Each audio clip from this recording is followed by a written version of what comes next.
Democrats, our thoughts and prayers and best wishes to Senate Minority Leader Mitch McConnell. We are praying for a swift and a full and a speedy recovery, and we stand with him and his family in that regard. President's budget will be released today. It's a forward-looking budget that invests in the health, the safety, the economic well-being of the American people. It's a budget that will strengthen and protect Medicare and Social Security. The president's budget is designed to build an economy from the middle out and the bottom up. The president's budget will reduce the deficit by $3 trillion over the next 10 years, building upon $1.7 trillion in deficit reduction that has occurred over the previous 2 years. We continue to get big things done for the American people to strengthen the economy and to do it in a fiscally responsible way. At the same time, we're still waiting for extreme MAGA Republicans in the House to show us your plan. How do you want to invest in building an economy for everyday Americans? How do you propose dealing with the challenges that you often talk about with respect to the deficit? Are you committed to undermining Social Security, Medicare, and Medicaid? Show us your plan. What are you hiding from the American people? Questions? So, obviously the House has done a lot of work on China recently over the past 2 weeks. What are your thoughts on the leadership kind of making this as a priority, especially with everything we see on the global scale with regards to China?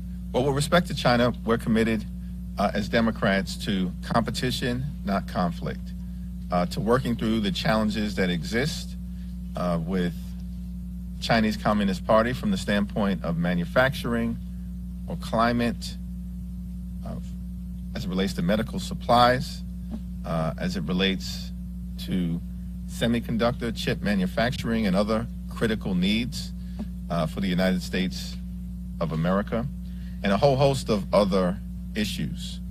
But fundamentally, this should be about strategic competition and not conflict, and I think President Biden, the administration, has been very clear in that regard. Is there a way to do that with also holding them accountable for human rights abuses? Well, I think we've been pretty clear and direct on the Democratic side as it relates to our concerns related to human rights abuses, and I think we will continue to do that. Jeffries, next star. The House Republicans seem to also still be going on about the Parents' Bill of Rights they were pushing last week. We had some Republican leaders talking about it yesterday. Is that markup still happening? Yeah, it's still going. But what are House Democrats' thoughts on this? Is there a worry that it will possibly pass the House and move on to the Senate? What's your thoughts?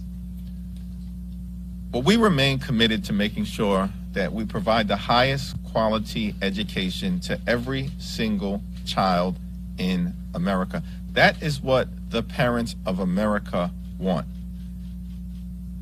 And that's what we want. We want to make sure that our children can learn reading, writing, arithmetic, science, technology, engineering, mathematics, have an education in the arts and in music, have opportunities to play sports, and to develop into well-rounded children who can then become well-rounded adults. That is our position, and we believe that that position is consistent with what the parents of America want. Not right-wing propaganda and culture wars forced down the throats of the American people because of an extreme MAGA Republican agenda. Third row, thanks. Okay. Yep. Thanks, Chair. Last week we had a brief conversation about the letter that you and Senate Majority Leader Schumer sent to us about September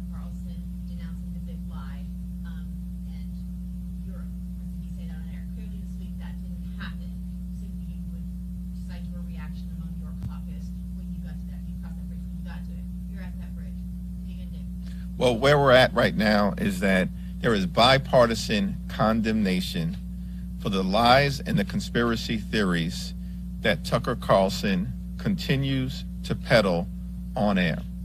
Bipartisan condemnation. It's dangerous, it's dysfunctional, it's disgusting, and I think that Senate Republicans have made that clear.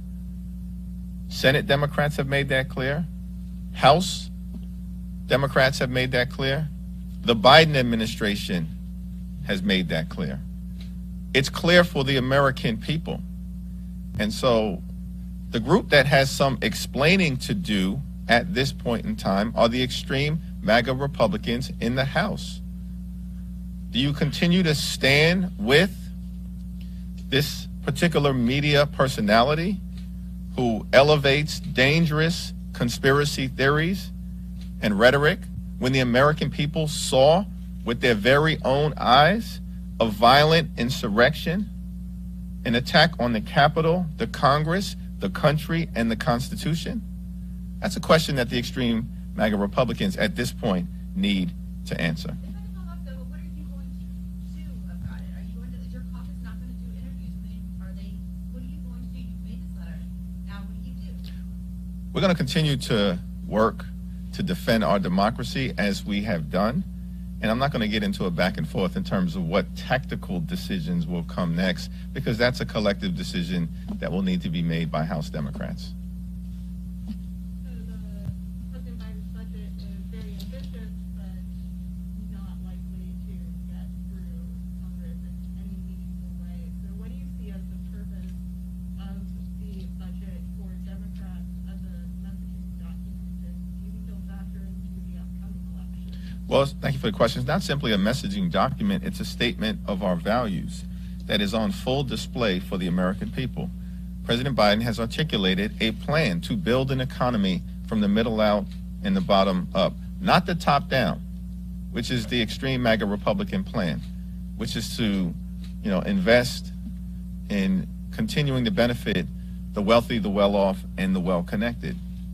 That is a contrast that should be put before the American people. But in order for that full contrast to be fully clarified, the question that the extreme MAGA Republicans need to answer is, where is your plan? What are you hiding from the American people? They want to have a conversation about the future of the American economy.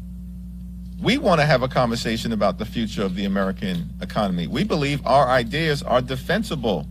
Not only are they defensible, they have worked, which is why you have more than 12 million good-paying jobs created during the first 2 years of the Biden presidency. Unemployment at 3.5%, a 50-year low. More small businesses created during the last 2 years than at any other point in time in recorded American history. Wages beginning to come up for the first time meaningfully in decades, and $1.7 trillion in deficit reduction as compared to what happened during the previous administration, where there were record debts that were put upon the American people, in part due to the 2017 GOP tax scam. So our view is we should have a debate and a discussion about the future. But the only way to actually do that in a meaningful way, where the American people can understand where Democrats are at and where extreme MAGA Republicans are at, is for the Republicans to show us your plan. The House Republican budget plan is in the Witness Protection Program. It's in hiding. Why? Because they want to cut Social Security, they want to cut Medicare, they want to cut veterans' benefits, they want big tax cuts for the wealthy, the well-off, and the well-connected. They want to subsidize big pharma, subsidize big oil, and all the while continue to promote the big lie that the cult leader won the election in 2020. If I could follow up, do you see it as a launching pad for a Biden re-election campaign? Those are the arguments No, I see this as part of the process. And we've always said the first thing that needs to be done this calendar year is that we raise the debt ceiling so that America can pay off the debts that have already been incurred by this Congress. By the way, when you talk about our nation's debt, America, this great country, has been around for 247 years. 25% of the nation's debt was incurred during 4 years of the Trump presidency.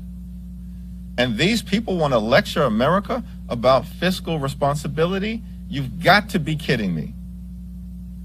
But if they want to have a conversation, as they're lecturing America, show us your plan. Put it into the public domain. Take your plan out of the witness protection program. I think that it's so extreme that they are afraid to put it in the public domain. Put it on the floor of the House of Representatives. Let's have a debate about it. Put it into the public domain so that House Republican leadership can have a real conversation with President Biden in front of the American people. But they refuse to do it, and that tells us everything we need to know. In addition to the president's budget coming out, there's been a concerted effort by the White House to address junk fees. They convened some state leaders around the issue. He mentioned in his State of the Union. I spoke to a few members this week who addressed some interest in potentially addressing the issue. I was curious if that's something that you're going to talk to your GOP colleague, Speaker McCarthy, about somehow legislatively pursuing a fix for the junk fees that Americans are having to pay, whether it's bank overdraft fees, flight fees, any of that. Well, House Democrats, we continue to be committed to finding common ground whenever and wherever possible with the other side of the aisle to make progress for the American people. We've repeatedly done that over the last few Congresses, and we remain committed to that principle. And to the extent that some common ground can be found with great leadership from President Biden to address these junk fees that affect all Americans, not just Democrats or not just Republicans, all Americans, then that is certainly something that I think we would embrace. But that is going to have to play itself out through the normal committee process in developing legislation, hopefully in a bipartisan way, that can hit the floor of the House, be sent to the Senate, and ultimately arrive at President Biden's desk for signature. Second room. Is there a possibility, excuse me, is there a possibility, or do you think that maybe Republicans are trying to run out the clock until it gets closer to the deadline for this budget to possibly get more of a way with the budget? Well, I think what's in front of us now is Secretary Yellen made clear to us in January that we've hit the debt ceiling and that the Treasury Department's ability to utilize extraordinary measures in order to avoid a catastrophic default on our nation's debt will run out in early June. And so that is what is in front of us right now. The responsible thing to do is to lift the debt ceiling and not hold the American people and our economy hostage to the plans of the extreme MAGA Republicans who want to detonate Social Security and Medicare. That is a responsible thing to do. It should be done sooner rather than later. Actually, Can you provide an update on the data breach that was revealed yesterday? Have you learned anything new? How's the House responding? Yeah, I haven't had a briefing this morning about it. Speaker McCarthy and myself put a letter into the public domain. We're going to continue to work on this issue in a bipartisan way, get to the bottom of what happened, figure out the implications of what has occurred, and also we're going to need some real reassurance as to guardrails that are put in place to prevent this type of data breach from ever happening again. It doesn't just impact members of Congress and senators.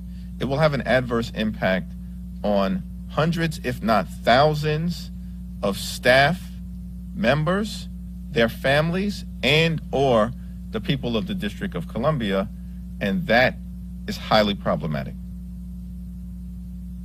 Third row? Oh, actually, I'll go back over to this side. I try to alternate. Yeah. Just circle back on the January 6th stuff. Have you and Speaker McCarthy spoken since the video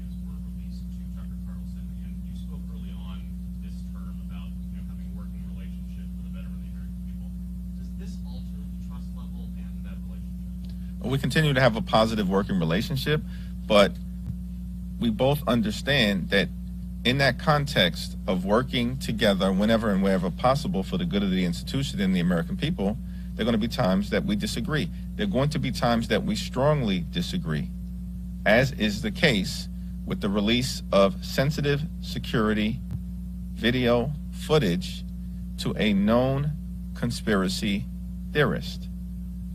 That is highly problematic. And it's not just House Democrats who have pointed that out in the public domain. Senate Republicans have been very clear that they find it problematic as well. And so this is an issue where we will agree to strongly disagree. But it's the extreme MAGA Republicans who are going to have to explain themselves on this issue, because everybody else in the Capitol has a responsible position as it relates to keeping the Capitol safe, not simply for the good of members of Congress and senators, but for staffers who spend a lot of time in this Capitol complex, and for the American people who come here to Washington, D.C. to experience the citadel of our democracy. Two more questions? Yeah. There were a number of reports out this week that the Biden administration is considering reviving the practice of detaining migrant families who cross the border illegally.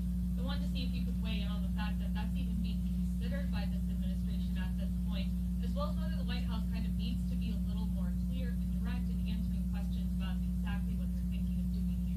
It's not clear to me that it is being considered. What is clear is that House Democrats overwhelmingly, if not uniformly, believe that family separation is not a policy that should be pursued.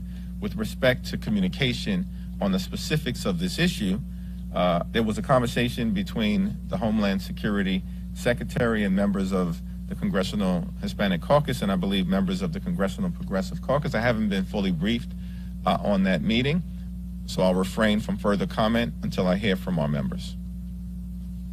The Senate overwhelmingly passed the Republican crime bill last night. Now it's going to go to President Biden's desk. He said he wouldn't veto it. Are you disappointed by that? My position is pretty clear, and I spoke extensively about this over the weekend. I support home rule. I support local control by local government over local issues. Thank you, everyone.